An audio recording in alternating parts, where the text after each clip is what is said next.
इधर चला मैं उधर चला तर निवडणूक लढवणार ते पंतप्रधान म्हणून नरेंद्र मोदींना पाठिंबा इथे देतील।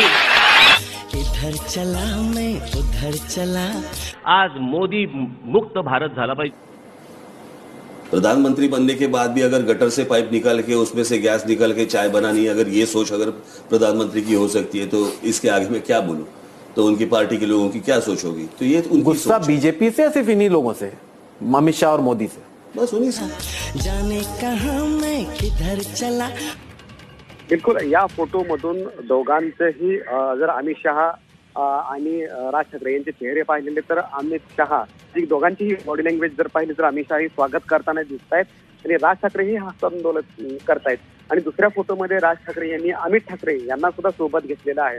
यावरून या दोघांच्याही म्हणजे एनडीए मध्ये येण्याचा मार्ग जो आहे तो मोकळा झाल्याचं स्पष्टपणे दिसून येत आहे। इधर चला मैं उधर चला, जाने कहां मैं किधर चला और फिसल गया। मुंबईमध्ये काही पक्ष किरायाने गेले आहेत, आपल्याला माहिती आहे ना, काही पक्ष भाड्याने मिळून राहिले।